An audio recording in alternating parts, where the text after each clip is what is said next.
Very good morning to all of you. Binomial theorem, इसमें आज अपन एक नई बात ऐड कर रहे हैं।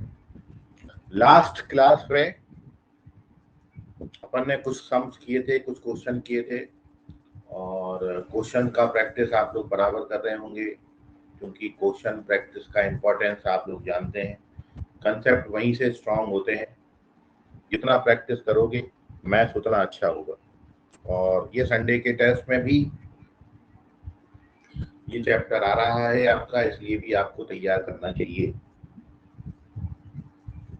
तो बाइनोमियल थ्योरम में आज अपन एक बात पढ़ेंगे। जैसा आपको अरिथमेटिक प्रोग्रेशन, ज्योमेट्रिक प्रोग्रेशन और हार्मोनिक प्रोग्रेशन वगैरह में बताया था, मतलब सीक्वेंस एंड सीरीज में या प्रोग्रेशन में हम डिस्कस करते थे कि when we have to find a particular term from the end, यदि हमको किसी प्रोग्रेशन का कोई particular term from the end निकालना हो, तो वहां पर आपने प्रोसीजर ये सीखा था प्रोग्रेशन में कि particular term from the and calculate करने के लिए आप पूरा जो सीक्वेंस है, पूरा जो प्रोग्रेशन है, उसको पलट दीजिए। मतलब फर्स्ट टर्म को लास्ट टर्म बना दीजिए, मतलब लास्ट टर्म को फर्स्ट टर्म बना दीजिए, और कॉमन डिफरेंस माइनस डी हो जाएगा, कॉमन रेशियो 1/r हो जाएगा, और इस तरीके से हम क्वेश्चन को कर सकते थे। Similarly, when we have to find a particular term from the end in binomial expansion, तो वहां पर भी हम आपको एक फॉर्मूला बता रहे हैं। और दूसरी बात, आपने प्रोग्रेशन में दो तरीके से क्वेश्चन किया था। एक तरीका तो ये था पलटने वाला, और दूसरा वाला तरीका क्या था कि हम सर ये पता कर लेते हैं कि जो जो टर्म आपने पूछा है फ्रॉम दी एंड, वो बिगिनिंग से कौन सा टर्म है। तो बिल्कुल सेम कंसेप्ट हम यहाँ पर आपको बता रहे हैं कि जब भी आपको बाइनोमियल थ्योरम में कोई particular term from the and पूछा, जनरली तो जैसे आपको पूछा गया है फाइंड द सिक्स्थ टर्म, तो आप sixth term from the beginning निकालते हो। लेकिन यदि क्वेश्चन में स्पेसिफिकली मेंशन हो कि find sixth term from the and, छठा टर्म एंड से निकालो, तब आपको क्या करना है वो मैं आपको यहाँ पर बता रहा हूँ। तो बेटा आज की अपनी पहली बात यह है कि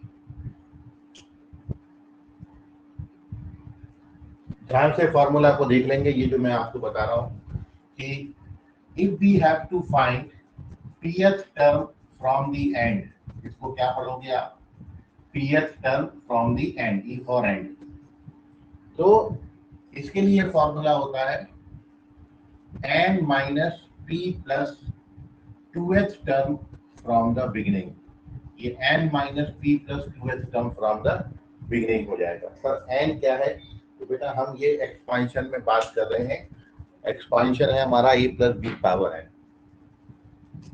यहाँ पर मैं लिख दे रहा हूं in expansion of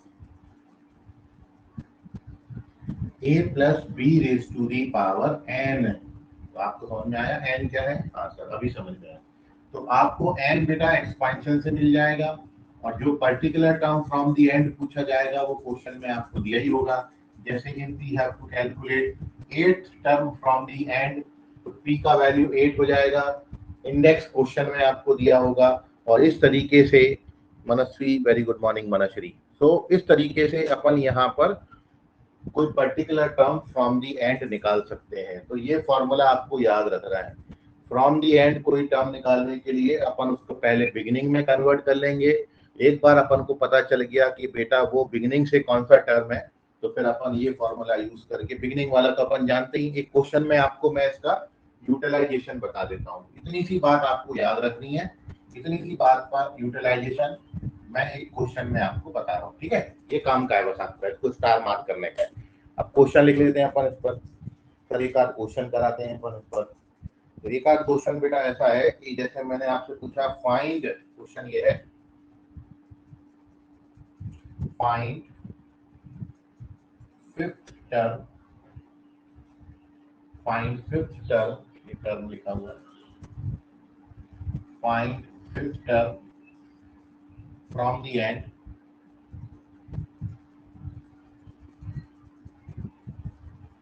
in expansion of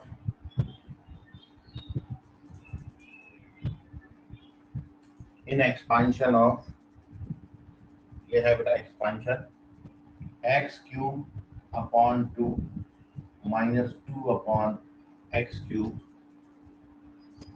whole power 9 this is our question.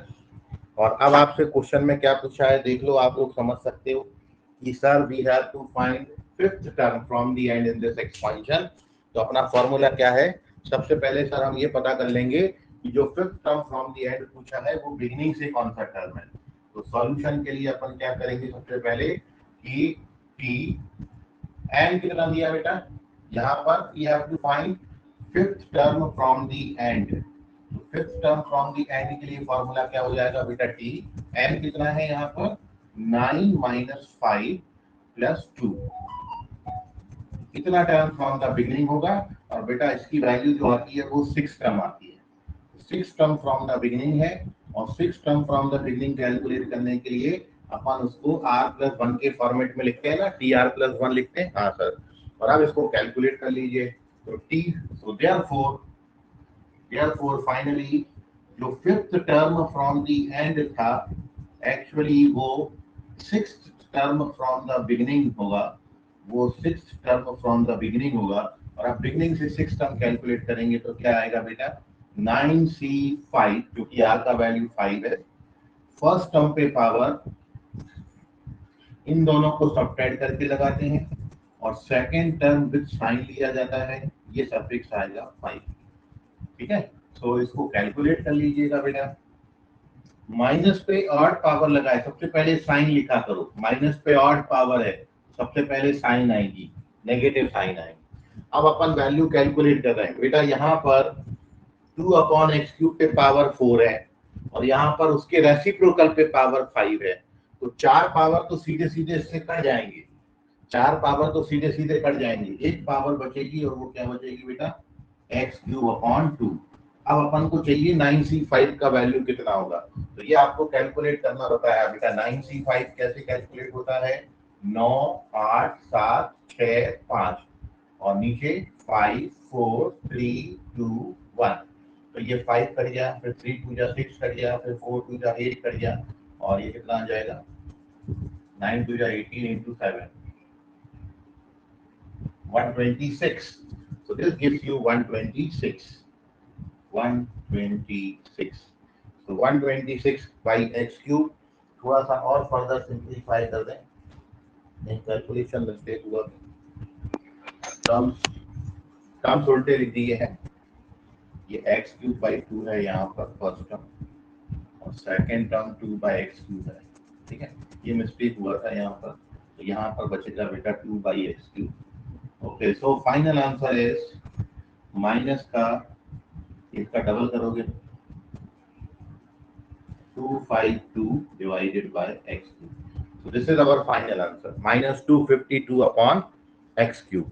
तो क्या किया है बेटा, मैंने यार आपको फॉर्मूला बताया है कि यदि आपको कोई particular term from the and calculate करना हो, टीपी फ्रॉम द एंड, तो उसके लिए ये फॉर्मूला है। ठीक है, ये जो टॉपिक मैं आज आपको बता रहा हूँ, ठीक है, ये संडे के टेस्ट में नहीं आने वाला है, क्लियर है, ये संडे टेस्ट में नहीं आएगा। इसके पहले जितना बताया वो आ सकता है, इसको नोट कर लीजिए बेटा। कोई डाउट है अभी भी तो क्वेश्चन में पूछ लें। यह है एक फॉर्मूला, उसका यूटिलाइजेशन, ऐसे क्वेश्चन आप भी बहुत सारे बना सकते हैं और फॉर्मूला को आप स्पेशली याद रखेंगे।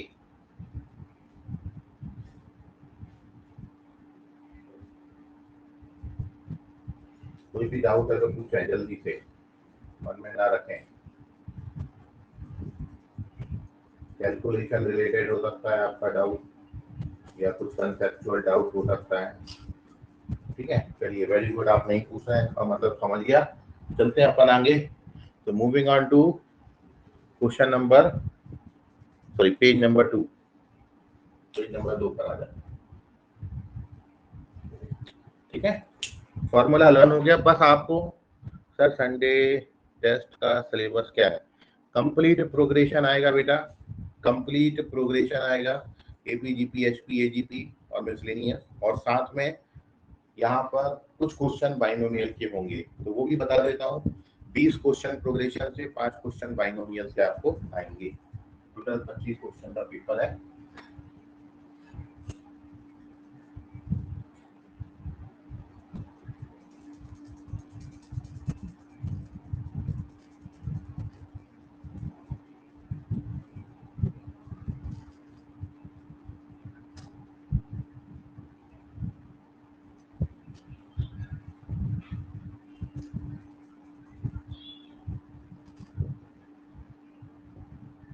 चलें, तो अगली बात की तरफ चलते हैं। Moving on to next question. एक क्वेश्चन और अपन आपको दे रहे हैं, ठीक है। ये ओवरऑल थ्योरी पर बेस्ड हो सकता है क्वेश्चन। जैसे क्वेश्चन कल अपन कर रहे थे बेटा, एक क्वेश्चन वैसा कर लेते हैं, फिर अपन आगे चलेंगे। तो क्वेश्चन ये है कि इफ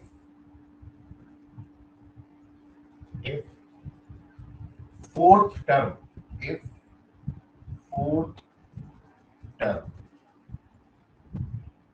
in expansion of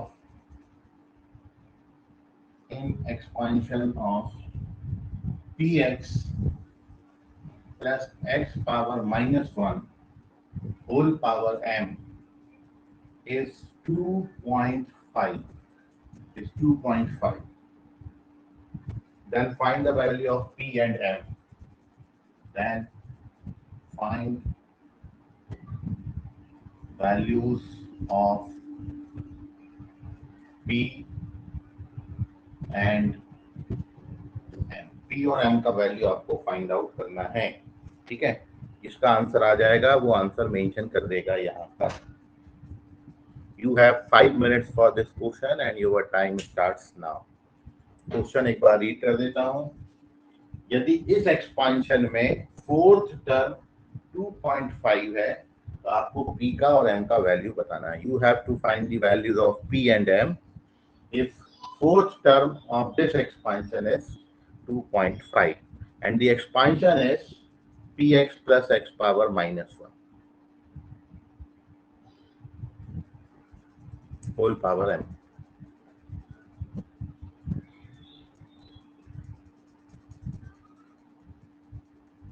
तो बी फास्ट और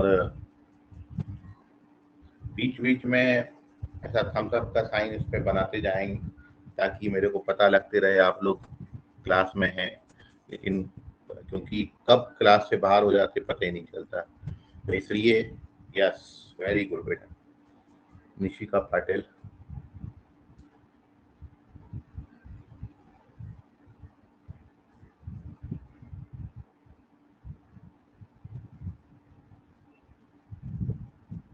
बस किसी ने एक ने कर दिया तो भी चलता है।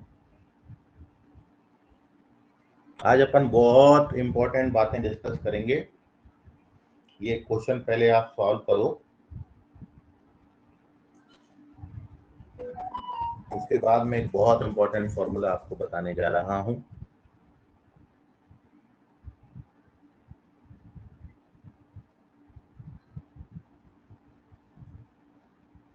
Can anyone send previous page SS on group? मैं भेज दूंगा, आप अपनी पढ़ाई करो। मैं क्लास के बाद सारे स्क्रीनशॉट ग्रुप में आते हैं।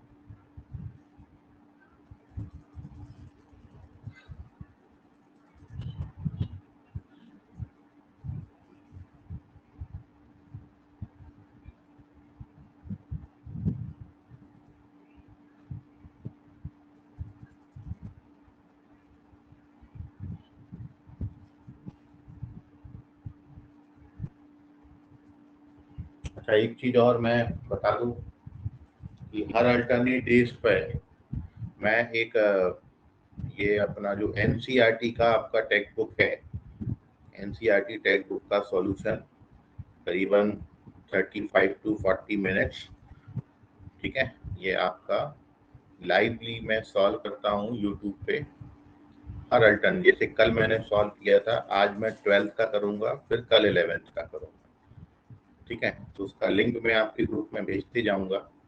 जिन बच्चों को कोई पर्टिकुलर सॉल्यूशन में डाउट आते हैं एनसीईआरटी से, यदि आप क्वेश्चन बना रहे हो तो मैं एनसीईआरटी का कंप्लीट सॉल्यूशन वहां पर प्रोवाइड करा रहा हूं, ठीक है, जिसमें मैंने अभी तक 9.1 एक्सरसाइज कंप्लीटली सॉल्व की है, 9.2 एक्सरसाइज हो गया और कल 9.3 एक्सरसाइज हमने कंप्लीट कर दी है वहां पर एनसीईआरटी की क्लास 11th, ठीक है। पैरेलली क्लास 12th का भी चल रहा है, तो अल्टरनेट डेज पर एक दिन 11th और एक दिन 12th का मैं लेता हूँ कंप्लीट सॉल्यूशन। तो जिन बच्चों का एनसीईआरटी है, मतलब सीबीएसई है या नहीं भी है, जो एनसीईआरटी से क्वेश्चन बना रहे हैं, क्योंकि एनसीईआरटी कंप्लीटली सॉल्व कर लेना चाहिए आपको, ठीक है। तो वहां पर आप जाके सॉल्यूशंस को देख सकते हैं या देख सकते हैं, तो ठीक है। और उसका सॉल्यूशन यूट्यूब पे है, तो लाइव क्लास में आ जाए तो उसका एक अलग वो है कि आप लाइवली क्वेश्चंस पूछ भी सकते हैं अपने मन से, और अदरवाइज सॉल्यूशन तो मैंने प्रोवाइड कर ही रखा है, तो वो सॉल्यूशन आप जाके वहां पर देख सकते हो। सो ओके, अंशु एक आंसर कर रहे हैं। अंशु का पी का वैल्यू आया है, और अंशु आपका ये जो पी का वैल्यू आया है ये करेक्ट है, वेरी गुड। ऐसे ही मेहनत करते रहें, बहुत बहुत बधाई। तो ये है अंशु मानकापुर ब्रांच से, और इन्होंने पी की वैल्यू और एन की वैल्यू जो दी है वो बिल्कुल करेक्ट है। एन नहीं पूछा था, वैसे तो एम पूछा था, दिस इज एम, एम पूछा था आपसे, तो एन नहीं पूछा है, एम पूछा है। तो आई होप आपने एम ही लिखा होगा, तो एम इक्वल्स टू 6, आपका प्रिंटिंग मिस्टेक मतलब टाइपिंग मिस्टेक हो गया होगा। So okay, we have one answer from Mankapur branch, Anshu, इनका आंसर आया है मानकापुर ब्रांच से, और एकदम करेक्ट आंसर है, वेरी गुड, बहुत बहुत बधाई के पात्र हैं अंशु। और अब मैं इस क्वेश्चन को कंप्लीटली सॉल्व करता हूँ, आप बच्चे लोग भी इसको ट्राई करते रहो, ठीक है, क्योंकि टाइम अप हो गया, मैंने 5 मिनट बोला था, हो गया है 5 मिनट। मैं अब इसको सॉल्व कर रहा हूँ, पैरेलली आप भी जहां तक पहुंचे वहां पर सॉल्व करते रहे, और फाइनली फिर जाके मैच कर लेना कि कहाँ आपसे गलती हुआ, ठीक है। तो सबसे पहली बात बेटा हमको क्या दिया है, शुरुआत करेंगे, हमको दिया है सर फोर्थ टर्म इस एक्सपांशन का। तो फोर्थ टर्म का फॉर्मूला क्या होता है बेटा, MC3, एक टर्म जो भी टर्म होगा उससे एक कम आएगा, 4MC3। फर्स्ट टर्म का पावर, फर्स्ट टर्म पूरा लिखना है px, उसके पावर कितना लगेगा बेटा m-3। और सेकंड टर्म x पावर -1 है, मतलब 1/x, उसके पावर कितना लगेगा बेटा, ये हमको 2.5 किया है, 2.5 बेटा 5/2 होता है, ठीक है। इतनी बात में कोई डाउट नहीं होना चाहिए। अब थोड़ा सा आगे चलते हैं। यस सर, चलो आगे। अगली स्टेप बेटा ये है MC3, बहुत ध्यान से समझिएगा, ठीक है। ये पावर मैंने सेपरेट कर दिया है, p पे पावर m-3 और x पे पावर भी m-3 इंटू, यहाँ पर x पे पावर आ जाएगा -3, और ये 5/2, ठीक है। यहाँ तक भी आपको समझ में आया होगा।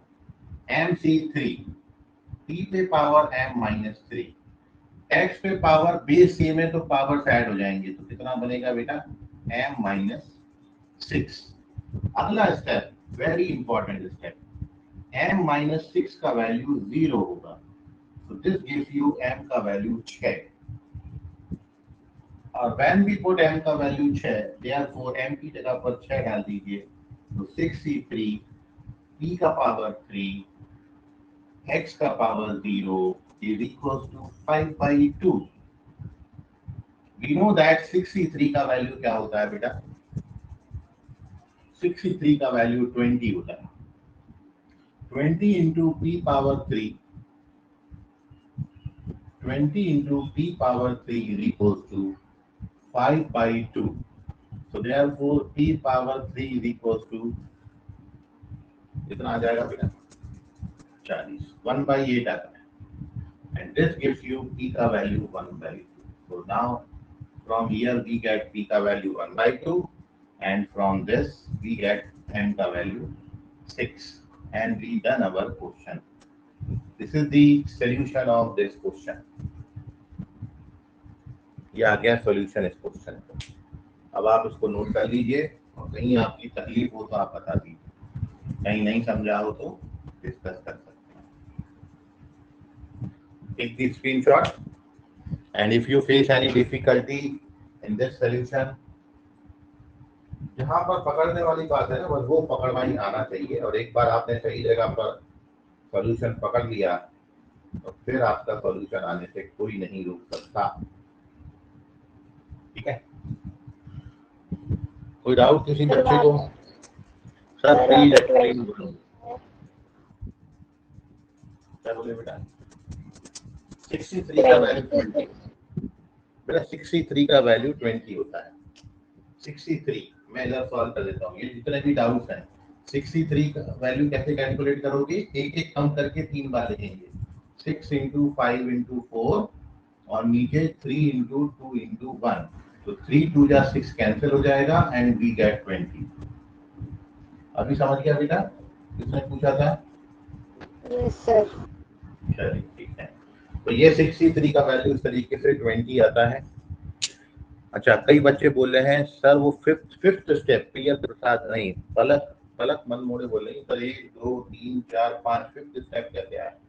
बेटा ये स्टेप सबको भारी जाता है, सर ये कहाँ से लिख दिया आपने m माइनस। तो बहुत सिंपल सी बात एक समझो बेटा, आप बहुत सिंपल सा बात एक समझो, लेफ्ट हैंड साइड में x वाली टर्म है और राइट हैंड साइड पूरा कांस्टेंट है और दोनों साइड इक्वल है, left hand side equals to right hand side आपको दे रखा है, तो इसका मतलब है कि यहाँ पर तो x वाला कोई भी टर्म नहीं है ना, इसलिए यहाँ पर इसको भी हमको फ्री फ्रॉम क्या करना पड़ेगा, x, मतलब x इसमें आना नहीं चाहिए, और जब इसमें x नहीं आना चाहिए मतलब कुल मिला के बात इतनी है कि यदि यहाँ पर x नहीं है तो अपन इसको क्या लिखेंगे बेटा, x पावर 0 लिखेंगे कि नहीं लिखेंगे? हाँ सर।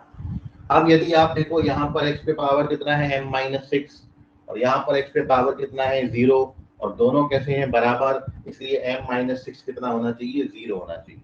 तो यहाँ से m का वैल्यू आता है बेटा 6, ठीक है। और वैन भी पुट m का वैल्यू 6, तो ये 6c3 हो गया, ये 6 माइनस 3 3 हो गया, ये x पे पावर 0 हो गया, और ये तो 5/2 दे ही रखा था आपको, क्लियर है? तो अब कुछ नहीं करना, x पावर 0 तो 1 होता है और 63 का वैल्यू 20 होता है, तो ये आ गया। 20 से डिवाइड करना, 5/40 बनेगा, 5/40 1/8 होता है, सो p का वैल्यू 1/2। उसको नीचे वाल सर, उसके नीचे वाला सर, यस सर समझ गया, x square minus m, x power m minus 6, बेटा ये है, यहाँ पर दोनों में प्रोडक्ट का साइन है ना, और दोनों का बेस कैसा है, सेम। तो आपको ये आइडेंटिटी, सॉरी ये बताया था एक्सपोनेंट का प्रॉपर्टी कि बेस सेम है और प्रोडक्ट है तो पावर्स ऐड होते हैं। तो m माइनस 3 में जब -3 को ऐड करोगे, m माइनस 3 में -3 को ऐड करेंगे तो कितना हो जाएगा बेटा, m माइनस 6 हो जाएगा, तो इस कारण x पे पावर m माइनस 6 आया। समझ गया बेटा संकेत? m, ओके संकेत बोले समझ गया। और किसी बच्चे को कोई डाउट है बेटा? सर वो नहीं आप लिखो बेटा, आपकी वॉइस क्रैक हो रही है, आवाज नहीं आ रहा मेरे को, क्या पूछ रहे हो? सर फर्स्ट स्टेप नहीं समझी। फर्स्ट स्टेप में तो बेटा फॉर्मूला लिखा है, फोर्थ टर्म लिखा है ना, fourth term, fourth second term, second नहीं समझा। देखिए यहाँ पर पावर सेपरेट हो जाएगा, p पे पावर m माइनस 3 और x पे पावर m, दो नंबर के प्रोडक्ट पे सेम पावर लगाए तो दोनों पे अलग अलग पावर लगा सकते हो, और ये x पावर 3 नीचे से ऊपर आएगा तो x पावर -3 हो जाएगा। ओके ना, समझ गया। चलिए ठीक है। और किसी बच्चे को डाउट है तो लिख लीजिए, नोट कर लीजिए, मतलब मेरे को बता दीजिए, ठीक है, और इसका स्क्रीनशॉट मैं शेयर कर दूंगा ग्रुप में। बेटा लिखो, माइक आप आवाज बहुत, हाँ बोलो। सर जो थर्ड स्टेप में 5/2 है राइट साइड में, उधर x के पावर में 0 था ना, हाँ तो p के पावर में भी तो 0 रहेगा। नहीं, p के पावर में क्यों 0? p का तो वैल्यू निकालना है ना बेटा, p का वैल्यू निकालना है, हाँ इसका वैल्यू निकालना है, उसको यदि आपने यहाँ पे भी 0 ले लिया ना तो फिर आपका आंसर तो फिर p का है, डायरेक्टली p का वैल्यू नहीं मिलेगा, यहाँ से भी m का ही वैल्यू मिलेगा आपको, है ना। तो इसलिए, और हमेशा p is any number, compare किसको करना है, एक कंफ्यूजन आप दूर कर लो आज के बाद से, कि जब हम बोथ साइड कंपेयर करेंगे ना तो हम x के कोएफिशिएंट कंपेयर करते हैं, क्योंकि हमारी दो चीजें हैं, एक होता है वेरिएबल और एक होता है कांस्टेंट। तो जब भी कंपेयर करना है तो हम वेरिएबल कंपेयर करेंगे, तो लेफ्ट हैंड साइड में हमारा वेरिएबल वाला टर्म था x पावर m-6 और राइट हैंड साइड में हमारा वेरिएबल वाला टर्म है ही नहीं, तो हम उसमें x का पावर 0 लेंगे। तो हमेशा किसको कंपेयर करना है? वेरिएबल को कंपेयर करना है, कांस्टेंट। ये सब कांस्टेंट में काउंट होगा, MC3 भी कांस्टेंट है, p भी कोई कांस्टेंट है, ये सारे नंबर्स हैं बेटा, ये सारे नंबर्स हैं। तो कभी नंबर कंपेयर नहीं करेंगे, कंपेयर करेंगे किसको? केवल वेरिएबल को। और किसी बच्चे का कोई डाउट? सर फोर्थ स्टेप एक और बार समझाना। भाविश पाटिल बोला फोर्थ से 1 2 3 4। आपको ये बोला है बेटा यहाँ पर x वाला कोई भी टर्म नहीं है, मतलब यहाँ पर x पे पावर कितना है? 0 है। तो जब आप इसमें x की पावर m-6 को इस पावर से कंपेयर करेंगे तो m-6 बराबर कितना आएगा? 0 आएगा। तो m का वैल्यू कितना आएगा? 6। ठीक है भाविश पाटिल, समझ गया? चले थर्ड पेज पर।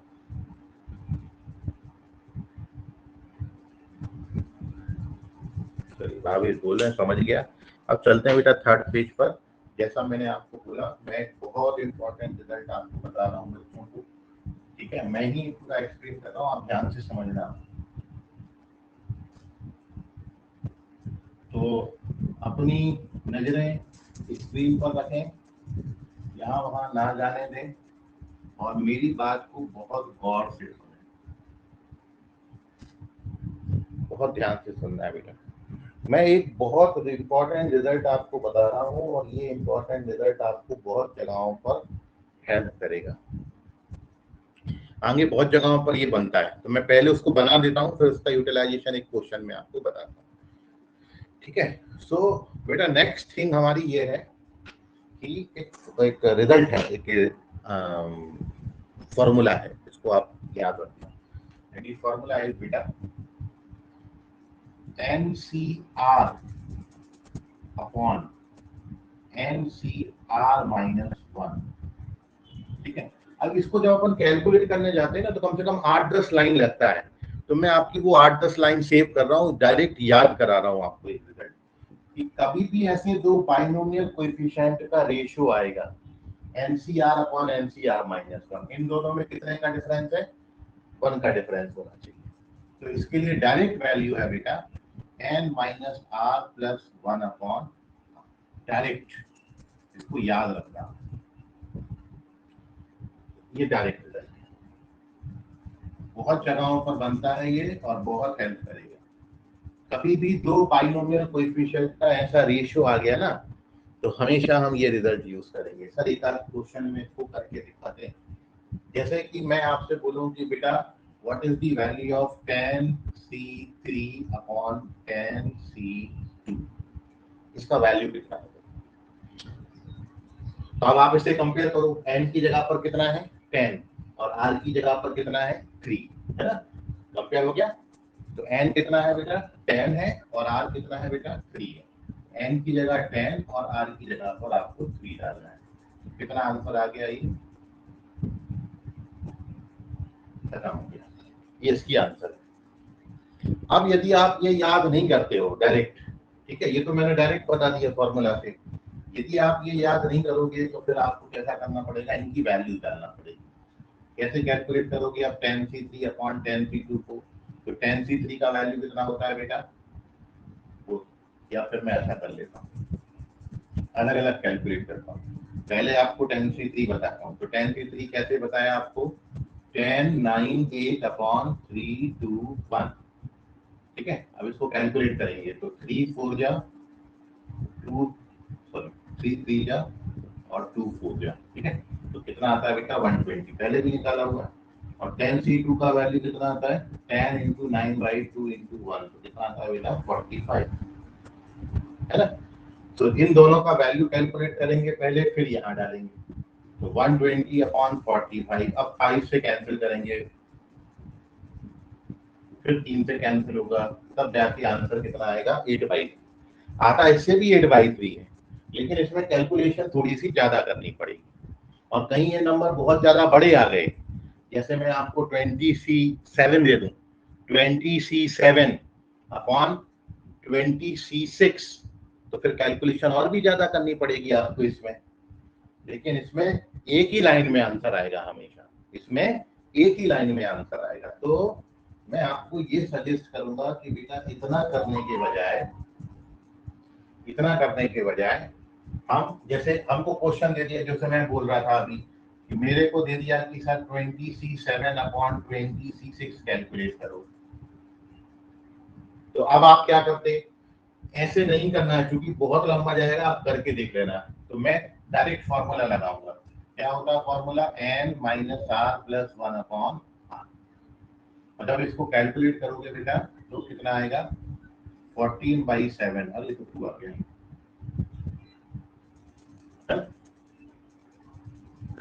ये आ गया 2। अब बताओ एक लाइन में आंसर हो गया। और यदि आप ऐसे कैलकुलेट करने जाओगे इसको कि 20C7 का वैल्यू निकालोगे, अब समझ रहा है आपको? तो 20C7 एक्चुअली इतना जल्दी क्यों हो गया?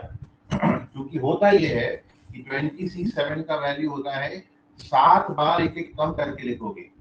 20, 19, फिर 18, फिर 16, फिर 17, फिर 16, फिर 15। कितनी बार हो गई? 1 2 3 4 5 6 हुआ, एक और बार 6 हुआ। और नीचे कितना आएगा बेटा? सर इसके नीचे आएगा 7 6 5 4 3 2 1। अब इसको आपने डिवाइड कितने से करना था बेटा? 20C6 से डिवाइड करना था। 20C6 का वैल्यू कितना होता है? सर वो होगा 6 बार एक एक कम करोगे। अब समझ में आ जाएगी आपको बात। अच्छा, क्यों वो कैलकुलेशन इजी हो जाता है। और जब बेटा आप इसको 6 5 4 3 2 1 से डिवाइड करोगे, हो क्या रहा है? वो ये रहा है एक्चुअली, ये 20 19 18 17 16 15, 20 19 18 17 16 15 ये कैंसिल। फिर 6 5 4 3 2 1 कैंसिल, 6 5 4 3 2 1 कैंसिल। अब बचा क्या? सर अब बचा केवल 14। तो ये तो नीचे 7, 14/7 यही बचा ना। ये किसी से नहीं कटा और ये किसी से नहीं कटा। तो मैं आपको बात, तो ये आंसर कितना दे दिया? तो मैं आपको यही बोल रहा हूँ कि आगे से अब इतना भी क्यों करेंगे, तो मैं आपको डायरेक्ट फॉर्मूला दे दिया। ठीक है, बहुत इंपॉर्टेंट फॉर्मूला है, बहुत जगहों पर यूज होगा। ठीक है, अब आप बोलोगे कि सर इसका यदि उल्टा हो जाए, उल्टा हो जाएगा मतलब मैं ये यहाँ पर लिख देता हूँ बेटा, जगह बच जाएगी मेरी। 14/7 बचा, इसको 2 लिख दिया, इसको हटा देता हूँ। ठीक है, हो गया सर, ये भी एक लाइन में हो गया, लेकिन कैलकुलेशन ज्यादा करनी पड़ी। अब एक बात समझिए, सर इसका पलटी करके दे दें, तो यदि इसको पलटेंगे तो आंसर भी पलट देना, यदि इसको पलटेंगे तो आंसर भी पलट देना। बस ये याद रखना है, बड़ा वाला ऊपर चाहिए, छोटा वाला नीचे। अब ये पलट के आएगा तो आंसर भी पलट के हो जाएगा। मतलब मैं यदि आपसे पूछूं कि 10C2/10C3 कितना होगा, तो आपका आंसर 3/8 होगा। यदि मैं पूछूं 20C6/20C7 कितना होगा, तो आपका आंसर 1/2 होगा। ठीक है, तो इसका रेसिप्रोकल करोगे तो रिजल्ट का भी रेसिप्रोकल कर देना, याद रहेगा। रिजल्ट बहुत इंपॉर्टेंट है, इसको याद रखना है। अब आपकी कोई क्वेरी है तो पूछ लीजिए। मतलब मैं जो सर, हाँ बोलो। सर आप बोलो 10C2/10C3 जब करेंगे तो वो क्वेश्चन कैसे होगा जब अपने को यहाँ पे मतलब जनरल टर्म में दिया है कि NCR/NCR-1 है, तो अगर ऊपर 2 रहेगा तो नीचे 3 कैसे आएगा? ये बता रहा हूँ, ये देखो पलट दो इसको, ये R/n-R, ये बोल रहा हूँ। ये वाला ऊपर, ये वाला नीचे, तो ये वाला ऊपर और ये वाला नीचे, मतलब बोथ साइड रिपीट होगा, ये बोल रहा हूँ। ठीक है, तो ये है 2 रिजल्ट।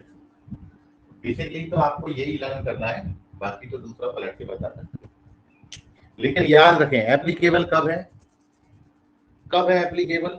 ये रिजल्ट कब एप्लीकेबल? जब बोथ साइड ऊपर नीचे 10-10 होगा। 10-10 दोनों जगह सेम होना चाहिए, सेम इंडेक्स के लिए होना चाहिए, और दोनों सफिक्स में डिफरेंस 1 का होना चाहिए, 1 का डिफरेंस।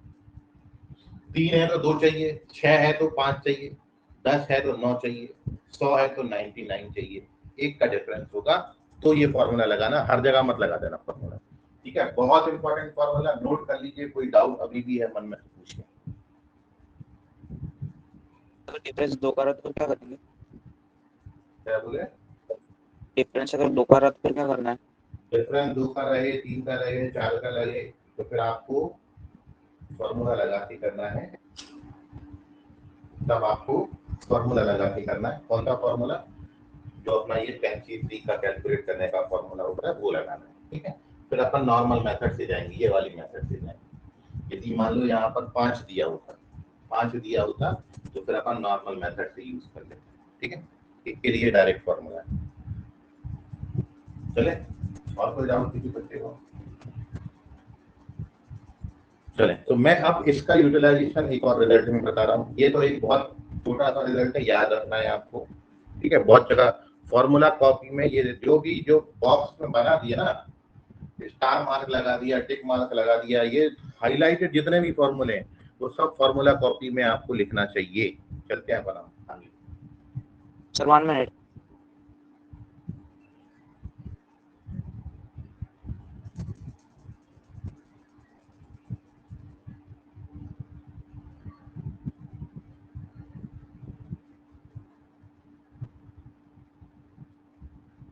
हो गया कितना लिखा हो गया? हो गया सर।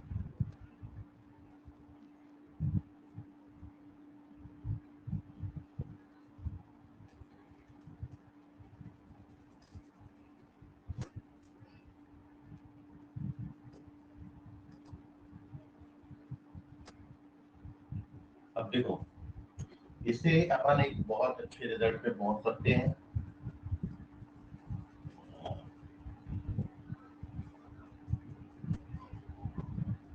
पेज नंबर 4 और रिजल्ट ये है। ये तो मैंने लिखा ही हुआ है ताकि एक बार और ये आपके सामने आ जाए। और अगला रिजल्ट ये है बेटा कि in expansion of a plus b raised to the power n, in this expansion tr plus 1 upon tr, ये होता है बेटा n minus r plus 1 upon r into d upon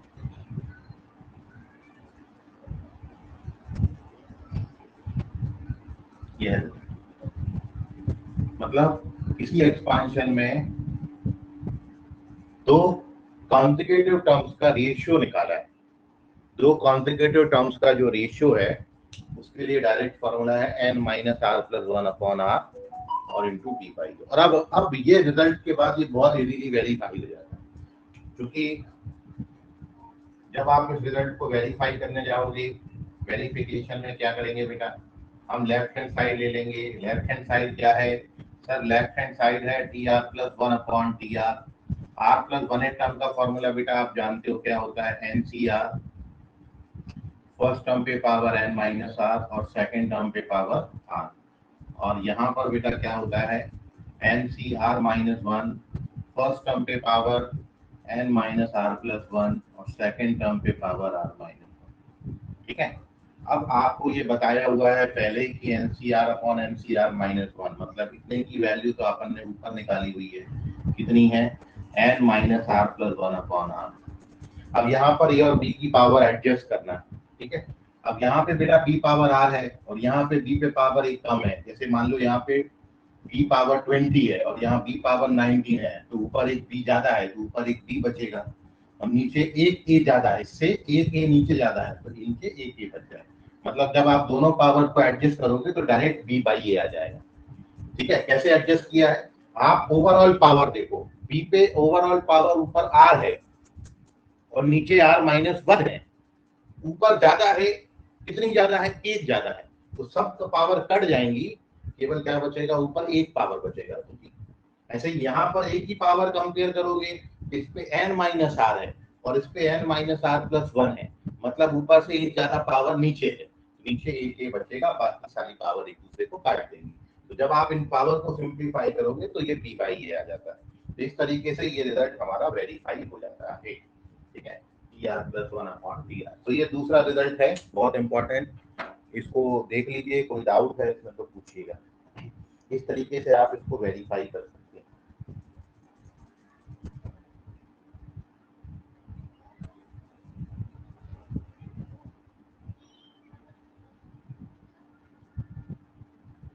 कोई डाउट आपके मन में अभी भी आ रहा है तो पूछ सकते हैं।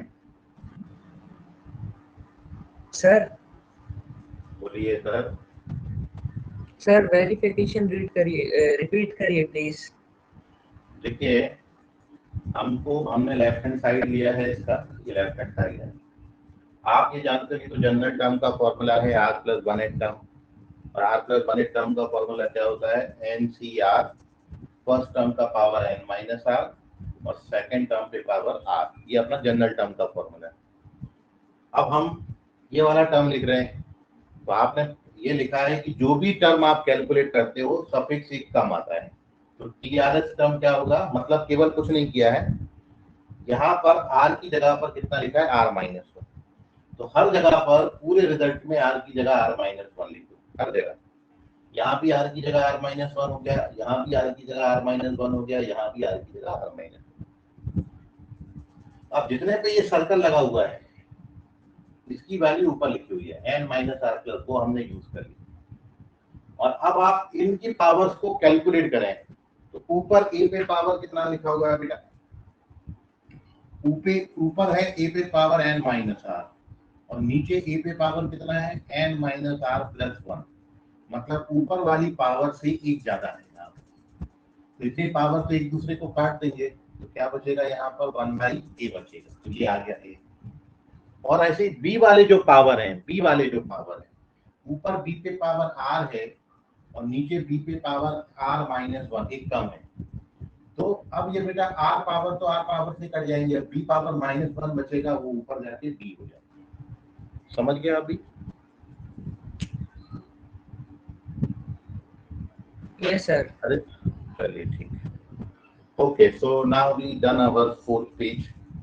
ये है अपना रिजल्ट, बहुत इंपॉर्टेंट। मैंने 2 रिजल्ट आपको बताया बेटा, एक रिजल्ट ये बताया पिछले पेज पर, एक रिजल्ट ये बताया इस वाले पेज पर, ठीक है। और दोनों का अपना अपना बहुत ज्यादा इंपॉर्टेंस है और इसलिए इनको आप याद रखिएगा। क्वेश्चन में कैसे यूज होंगे वो मैं आपको बता रहा हूँ। ज्वाइन रिक्वेस्ट आया है, पहले इसका स्क्रीनशॉट ले लेते हैं। सारी स्क्रीनशॉट मैं ग्रुप में शेयर कर दूंगा आपको, ठीक है। Wait for a minute.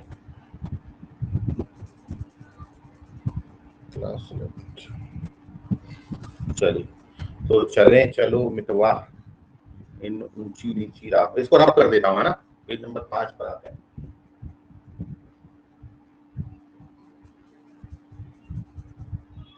तो आज हमने क्या क्या डिस्कस किया, क्लास में ये 2 रिजल्ट बताया यार, है? और एक अपन ने सबसे पहले रिजल्ट पढ़ा था आज की क्लास में, कोई particular term from the and निकालनी है तो वो particular term from the and कैसे निकालते हैं उसके लिए एक फॉर्मूला बताया था। फिर हमने क्वेश्चन किया था, फिर हमने 2 पेजों पर 2 रिजल्ट बनाए हैं। अब हम आगे सर पेज नंबर 5 पर, ठीक है। और अब मैं आपको एक बहुत इंपॉर्टेंट छोटी छोटी 2 बातें बता रहा हूँ, उसको आप याद रखना। एक तो ये बहुत इंपॉर्टेंट है, T coefficient of x power n minus 1 in the expansion of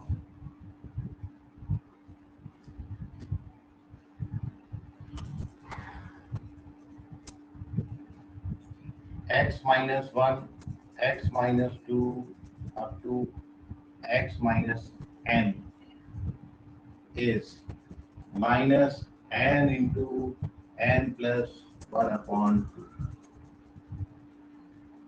ये बहुत इंपॉर्टेंट रिजल्ट। इस पूरे एक्सपांशन में x पावर n माइनस 1 का जो कोएफिशिएंट है ये डायरेक्ट होता है minus n into n plus 1 upon 2, minus n into n plus 1/2। मैं आपको 1 मिनट दे रहा हूँ, आप में से कोई बच्चा है जो बता सकता है मेरे को कि ये कैसे हुआ होगा, what is the reason behind it, क्या कारण है ऐसा होने के पीछे। और ये बहुत इंपॉर्टेंट रिजल्ट है।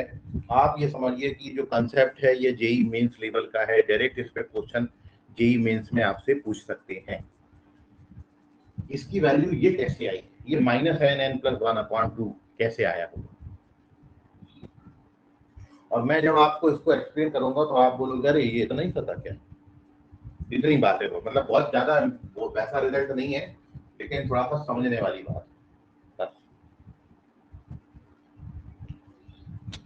तो नेचुरल नंबर, हाँ नहीं, नेचुरल नंबर तो है ही, नेचुरल नंबर का सम ही होता है n प्लस 1/2, ये तो सही पकड़ लिया तुमने, ठीक है।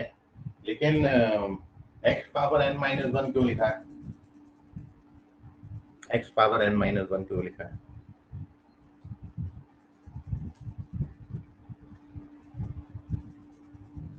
और इसमें मैं एक क्वेश्चन और आपसे पूछ रहा हूँ, एक क्वेश्चन और, यदि आप मेरी बातों को ध्यान से सुनते होगे, यदि आप यहाँ पर बैठ के समझ रहे हो, तो मेरे दोनों क्वेश्चन का आप आंसर करोगे। एक क्वेश्चन मैंने आपसे ये पूछा कि ये कैसे, और दूसरा क्वेश्चन मैं पूछ रहा हूँ यदि मैं इसी क्वेश्चन में आपको x पावर n का कोएफिशिएंट पूछता तो वो कितना होगा। यदि मैं इसी क्वेश्चन में आपसे x पावर n का कोएफिशिएंट पूछता तो आंसर कितना होगा। और दूसरा क्वेश्चन ये है कि इसकी वैल्यू ये कैसे आई, दो चीजें। सर वो माइनस है क्या n plus 1/2 ये माइनस है, क्या बोली बेटा। n plus 1/2 नहीं वो तो है ही रिजल्ट। अच्छा इसका कोई भी नहीं, इसका कोएफिशिएंट n n plus 1/2 नहीं है, इसका माइनस n n plus 1/2 आता है, इसका कोएफिशिएंट n n plus 1/2 नहीं आता, रॉन्ग आंसर है। और कोई बच्चा n minus 1/2 नहीं बेटा, वो भी नहीं आएगा। आप क्वेश्चन को पहले समझिए और देखो बच्चा लोग, एक बात समझो, मैं आपको बहुत इंपॉर्टेंट बात एक चीज बता, सभी लोगों का ध्यान स्क्रीन पर आ जाए, ठीक है, यहाँ सुनो मेरी बात ध्यान से। मैं आप सभी बच्चों को ये बताया हूँ कि जब बहुत ज्यादा टर्म्स हों तो अपन को इतने टर्म्स के बारे में नहीं सोचना है, अपन उसको रिड्यूस करेंगे। क्रॉस चेकिंग बताया ना आपको, रिड्यूस करके सोचा करो हमेशा। जब भी n टर्म दे रखे तो इतने के बारे में क्यों सोचना है, अपन n की जगह पर 1 या 2 डाल के रिड्यूस करके सोच लेंगे, जिसको अपन क्रॉस चेकिंग बोलते हैं, ठीक है। तो सर आपने n तक बोला है, सर हम n तक चेक नहीं करते, हम 2 तक चेक करते हैं। तो यदि बेटा आप n की जगह पर 2 डालते, यदि आप n की जगह पर, हाँ बोलो बेटा। xn की वैल्यू n है क्या। नहीं xn n नहीं आएगा।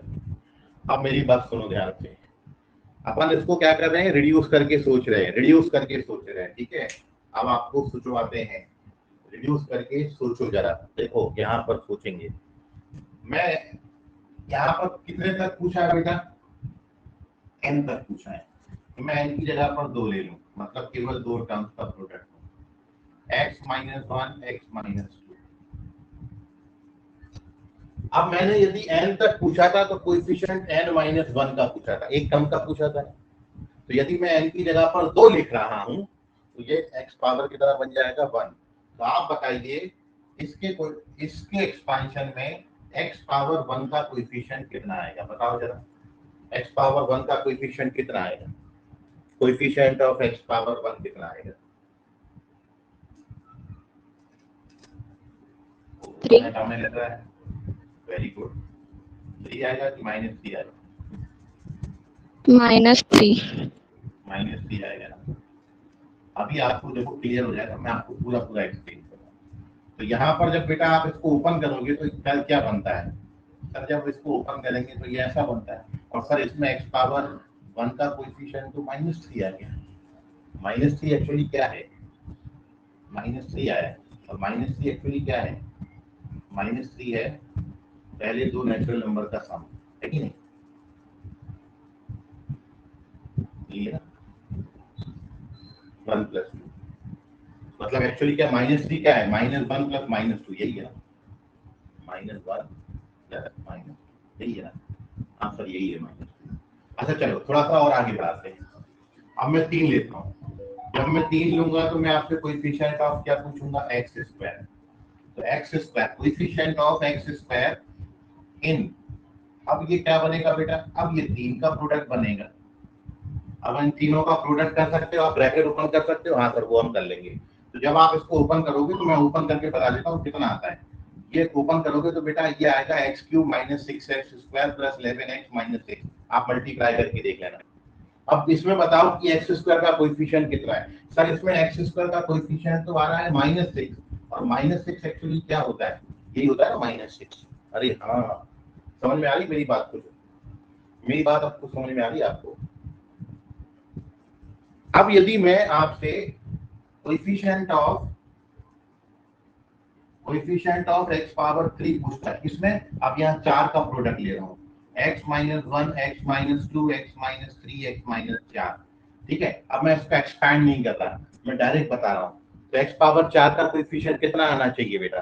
तो सर वो x पावर -4 का कोएफिशिएंट आना चाहिए -1, -2, -3, -4, मतलब 4, 3, 7, 2, 9 और 1, 10 है। करके देख लो आप, आता है कि नहीं आता? तो कहने का मतलब आपको समझ में आ रही होगी बात। अब मैं आपसे एक बार और पूछ रहा हूं, अब मैं ये देखना चाह रहा हूं कि कितने बच्चों ने मेरा आंसर पकड़ा है। अब बताओ बेटा कि इसके एक्सपांशन में x पावर n का कोएफिशिएंट कितना आएगा? x पावर n - 1 तो मैंने आपको अभी समझाया। अब आप ये बताओ कि x पावर n का कोएफिशिएंट कितना आएगा? Anybody, what is the coefficient of x power n? अभी भी बत्ती नहीं जल रहा, अभी भी बत्ती नहीं जला। नहीं सर नहीं -1, -2, -3, -4 टिल n टर्म्स। नहीं माइनस x पावर n का कोएफिशिएंट नहीं, आयुष राउत रॉन्ग है, परत मनमोड़े रॉन्ग है। चलो कोई ना। देखो एक बात समझो, एक बात मेरी ध्यान से समझो, सभी बच्चे बोर्ड पर आ जाएं, बोर्ड पर आए। भाई सुनो, कितने का प्रोडक्ट था? सर n टर्म्स हैं, तो यदि मैं x पावर n - 1 पूछ रहा हूं, यदि n टर्म्स हैं, जैसे n बराबर हमने मान लिया 2 ले लिया, 2 टर्म्स हैं, तो x पावर 1 का कोएफिशिएंट, 2 टर्म्स हैं तो एक कम का कोएफिशिएंट कितना आएगा? उस दोनों रूट का सम आएगा, जितने रूट है उनका सम आएगा, मतलब -1 प्लस -2 आएगा।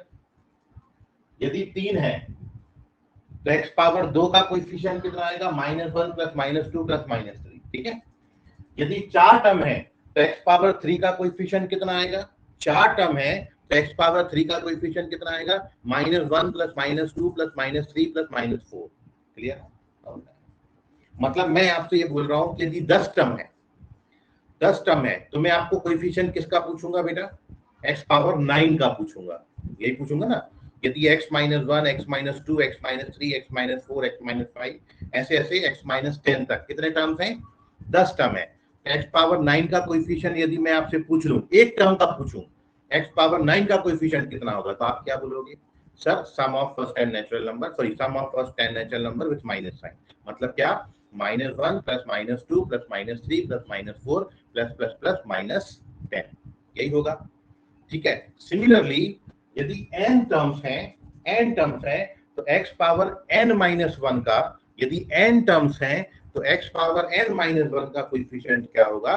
तो सर वो होगा -1 -2 -3 और -n का सम, यही होगा। तो ये इतना आता है, सम ऑफ फर्स्ट 10 नेचुरल नंबर। ठीक है, नहीं अभी भी बात सुनो, अभी भी नहीं समझे आप, अभी भी नहीं समझे। ये किसकी बात हुई बेटा? ये किसकी बात हुई? यदि मेरे को, जैसे मेरे पास 10 बच्चे बैठे हैं, 10 का प्रोडक्ट है, पहला बच्चा इंटू दूसरा बच्चा इंटू तीसरा बच्चा इंटू चौथा बच्चा, ऐसा 10 बच्चा। अब मैं पूछूंगा x पावर 9 का कोएफिशिएंट। यदि 10 का प्रोडक्ट दिया हूं तो एक कम का पूछ रहा हूं, यदि 10 प्रोडक्ट दिया हूं, एक कम का पूछ रहा हूं, तो आपको क्या करना है? उसके सारे नेचुरल नंबर का सम कर देना है, उसके जितने भी रूट्स होंगे उन रूट्स का सम कर देना है। तो यदि ये n फैक्टर थे तो x पावर n - 1 का कोएफिशिएंट कितना आएगा? तो सर वो आएगा 1 plus 2 plus 3 plus 4 plus n, sum of first 10 natural number, ये वो लिखा हुआ है। ठीक है, तो ये एक्सप्लेनेशन इसके लिए था। अब एक बात सुनो, मेरा दूसरा क्वेश्चन क्या था आपसे?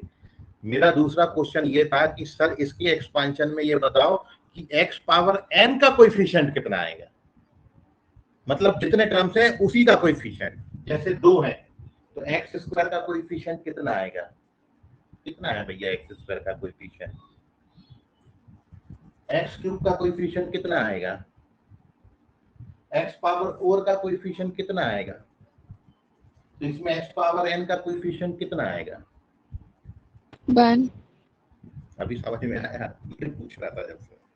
x पावर n, अभी भी कई बच्चे लिख रहे हैं -1। अबे x पावर n का कोएफिशिएंट 1 आएगा। हाँ अभी समझा, कुछ को समझ गया, कुछ की जल्दी बत्ती, उसके बल्ब फ्यूज हो गए, बोले क्या हो गया ये समझ में। हाँ बहुत बच्चों को क्लियर है, ठीक है।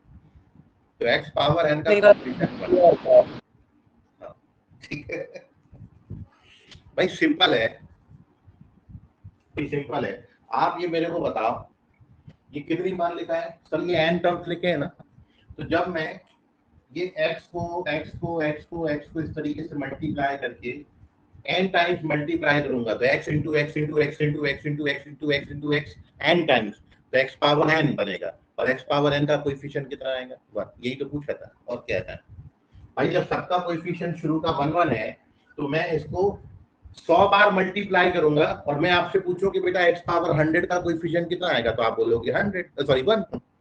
यदि x minus 1, x minus 2, x minus 3, x minus 4 10 times multiply किया तो x पावर 10 का कोएफिशिएंट कितना होगा?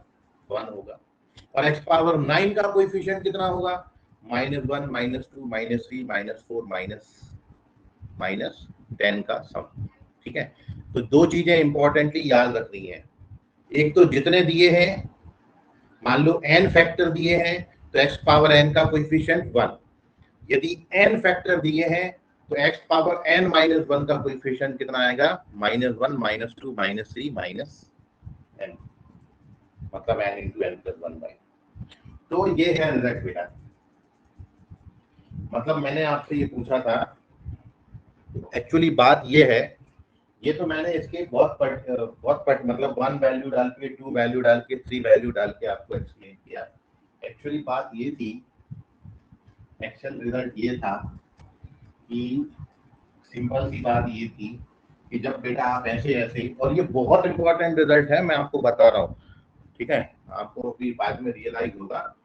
जब आप बेटा इसको ओपन करोगे ना, इसको ओपन, आप जब 2 फैक्टर को मल्टीप्लाई करोगे तो क्वाड्रेटिक बनेगा, जब 3 को मल्टीप्लाई करोगे तो क्यूबिक बनेगा, जब 4 को मल्टीप्लाई करोगे तो बाई क्वाड्रेटिक बनेगा, जब 5 को मल्टीप्लाई करोगे तो डिग्री 5 का बनेगा, जब 6 को मल्टीप्लाई करोगे तो डिग्री 6 का बनेगा, जब 10 को मल्टीप्लाई करोगे तो डिग्री 10 का बनेगा, जब n को मल्टीप्लाई करोगे तो डिग्री n का बनेगा। बनेगा कि नहीं बनेगा?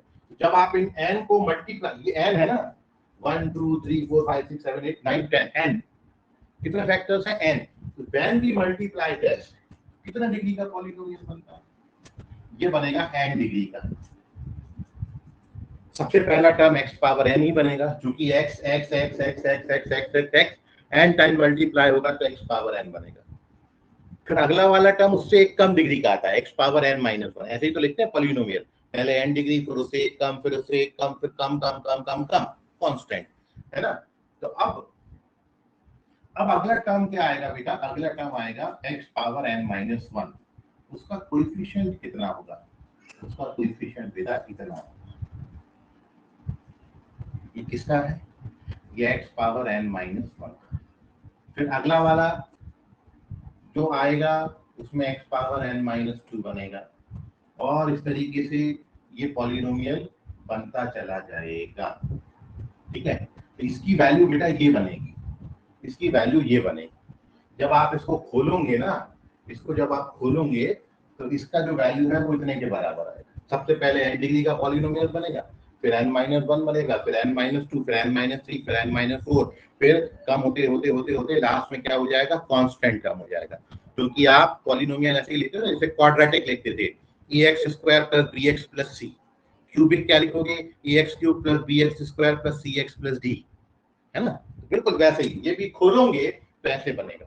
तो मैं इसमें क्या पूछा था आपसे? दो चीजें पूछा था कि बेटा x पावर n माइनस 1 का कोएफिशिएंट क्या होगा? तो आप बोलोगे sum of first N natural number with minus sign, ये आ गया। और मैंने आपसे पूछा था कि x पावर n का कोएफिशिएंट कितना होगा, तो आपको आंसर कितना करना चाहिए था? 1। खत्म। ये दो चीजें हैं बस। अब किसी बच्चे को कोई डाउट है तो पूछ लीजिए। आई होप समझा होगा। तो सर अब आप इसको, हाँ बोलो। x पावर n माइनस 1 का कोएफिशिएंट मैंने भी तो यही बोला था। क्या बोला था तुमने? 1 minus 1 minus 2 minus 3 minus 4 minus 5 till n terms. कहाँ बोला, कब बोला, किसको बता के आ गए भाई? मेरे को तो कान में आवाज भी नहीं है। अरे सर बोला था मैं।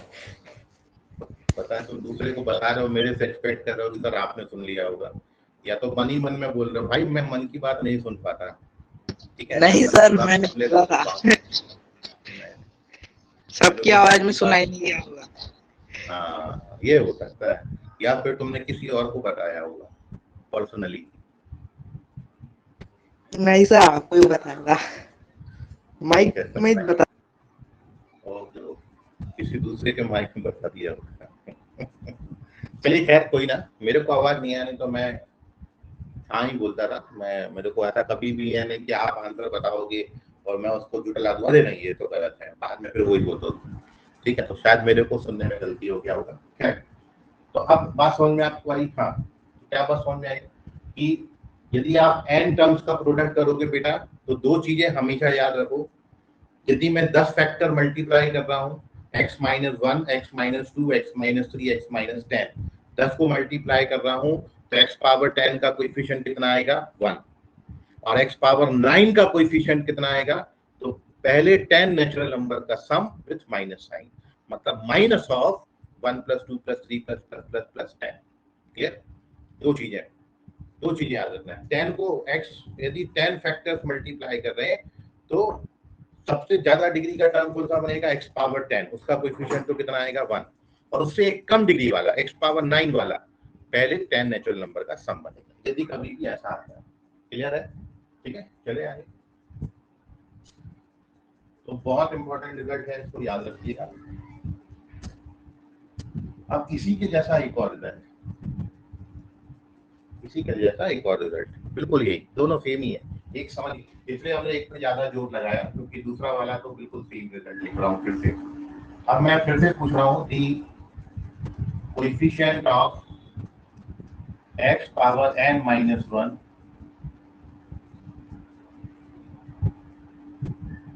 इन एक्सपेंशन ऑफ, अब यदि मैं आपको ये दे दूं x plus 1, x plus 2, x plus 3 up to x plus n, तो ये कितना आएगा बेटा?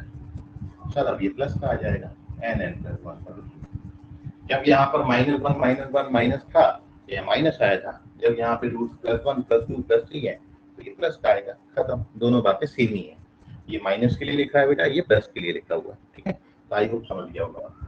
तो दो रिजल्ट है, बहुत इंपॉर्टेंट रिजल्ट है, तो याद रखिएगा।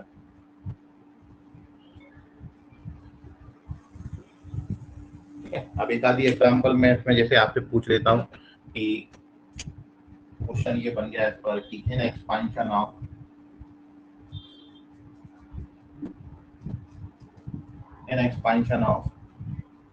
x minus 1, x minus 2, x minus 3, dash dash dash, x minus 15. Find coefficient of, पहला है x पावर 15 और दूसरा है x पावर 14। सर -20।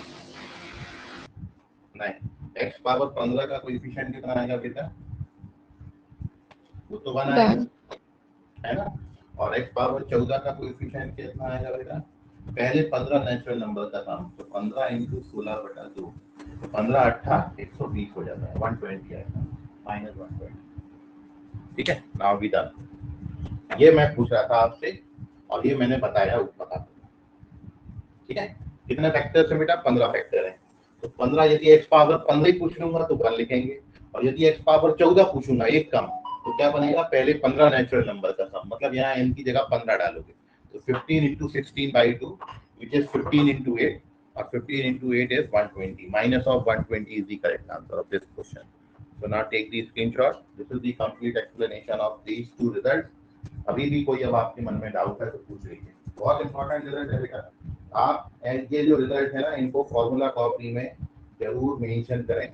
ठीक है, हाईलाइट करके अच्छे से मेंशन करें, क्योंकि ये रिजल्ट आपको डायरेक्ट याद होने चाहिए, नहीं तो फिर ऐसे तो घूमते रह जाएंगे अपन। ठीक, अपन ने 1-2 बार समझ लिया, वैसे क्वेश्चन आएंगे तो अपन डायरेक्ट आंसर कर सकते हैं। ठीक है, so now take the screenshot, और कोई आपके मन में बात हो अब तो पूछ लीजिए इससे रिलेटेड।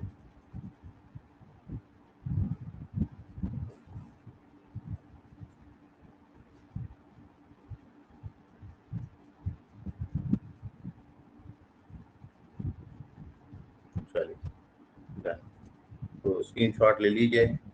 और अब एक बात इम्पोर्टेंट, ये संडे के टेस्ट में जैसा आपको बताया प्रोग्रेशन कंप्लीट आएगा, और बाइनोमियल जो कल तक पढ़ा, जो आज पढ़ा है बेटा वो नहीं आएगा। कल हम एक डाउट क्लासेस का लेंगे, ठीक है, जिसमें आप अपने डाउट्स क्लियर कर सकते हैं।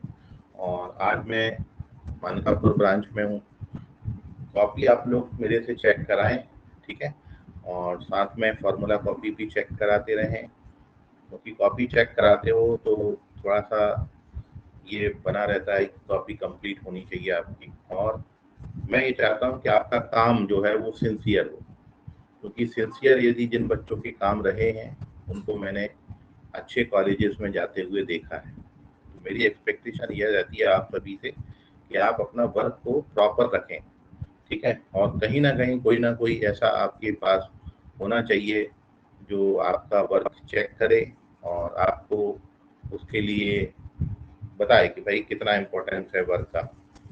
कहीं भी आप पुराने कोई भी बच्चे जो आप आज आईआईटी में पढ़ रहे हैं या एनआईटी में, किसी भी को भी जाके पूछोगे, किसी को भी देखोगे, तो उसने अपने समय में जो पढ़ाई की है प्रॉपर की है। क्लास में उसके नोट्स आपने देखे होंगे, कभी भी इनकम्प्लीट नहीं रहे। ये अच्छे बच्चों की खासियत होती है। तो आपने यदि अच्छी जगहों पर जाना है तो उसके लिए छोटी छोटी चीजें बहुत इंपॉर्टेंट होती हैं। डेली का काम डेली खत्म करना है, ठीक है। जैसे आप रोज खाना खाते हो ऐसा नहीं होता महीने भर का खाना एक महीने में एक आध दिन खा लिया फिर महीने भर को, वैसा नहीं है भाई, डेली करना पड़ेगा आपको। पढ़ाई भी ऐसा ही है, ठीक है। ऐसा नहीं होता है कि हम 15 दिन का पढ़ाई एक दिन में कर लें फिर 15 दिन तक कुछ नहीं पढ़ें। आपको डेली डेली मैं बच्चों को बोलता हूँ बेटा कम से कम 9 आवर्स आपको सेल्फ स्टडी के लिए, 8 आवर्स तो निकालने ही निकालने हैं सेल्फ स्टडी के लिए, ठीक है। अदर देन क्लास, ये 4 घंटे की जो क्लास होती है बेटा उसको छोड़ के 8 घंटे आपने और अपने लिए निकालने हैं सेल्फ स्टडी के लिए, ताकि आप उससे क्वेश्चन प्रैक्टिस करें अपने, तो वो बहुत ज़्यादा ज़रूरी है। तो आप इसको प्रैक्टिस कर लें, और इसमें आप कोई भी डाउट आएगा तो आप मेरे को पूछिएगा। बाकी करेंगे बेटा अपन कल की क्लास में। तब तक के लिए गुड नाइट, बाय, शब्बा खैर, शुभ रात्रि, all of bye everyone. Sir RD में पहले सॉल्व एग्जाम्पल सॉल्व करने के एक्सरसाइज, क्या? आरडी में पहले सॉल्व एग्जाम्पल सॉल्व करने के एक्सरसाइज नहीं, एक्सरसाइज करो, सॉल्व एग्जाम्पल तो सॉल्व ही है। बाय बेटा, बाय। ओके, मैं स्क्रीनशॉट ले रहा हूँ, उसको शेयर कर दे रहा हूँ अभी आपको। Okay bye everyone. ठीक है तपेश, अभी आ जाएगा।